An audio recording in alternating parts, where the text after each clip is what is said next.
Dodoma TV tumefika kitongoji cha Mbeli wilayani Kiteto mkoani Manyara, eneo ambalo awali tulielezwa kuwa ndipo familia walipoandaa kwa ajili ya mazishi ya kijana wao Riziki Antoni aliyeuawa na vijana wa jamii ya kifugaji Maasai wakati akijaribu kuzuia mifugo yao isiharibu mazao shambani kwake. Kiongozi wa familia hii akatoa msimamo wa familia hiyo kuhusiana na mauaji hayo, huku akiomba serikali kuja na majibu sahihi sababu za mauaji hayo.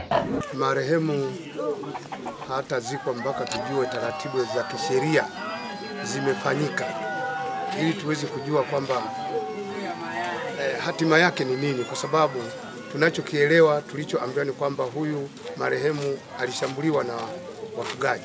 Mtoto wangu anauawa na ameuawa hao wa Masai, siwaoni.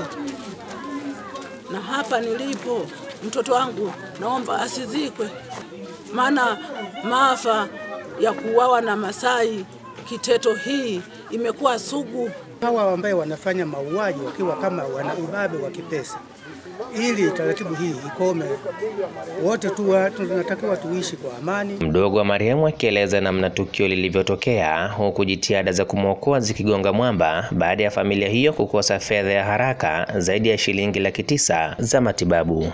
Baada hapo mmoja akazunguka nyuma ya hao vijana walikuwa, alipozunguka nyuma akaa hamuoni wa nyuma, akapigwa fimbo kichwani, yumba sababu damu inaenda kwenye ubongo kwa maelekezo yao, lakini inatakiwa itolewe $960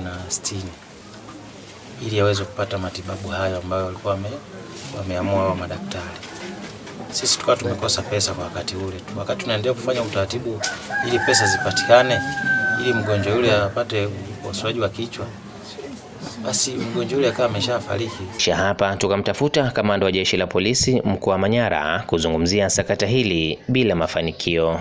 Na hapa tulipomtafuta mkuu wa wilaya Kiteto Remidusi Mwema kwa njia ya simu hakupokea, na baadaye kutuma ujumbe wa maandishi kuwa nitakupigia baadaye kidogo. Na hapa mwenyekiti wa serikali wa eneo la Mbeli Atanasi Mpinga naye anaeleza.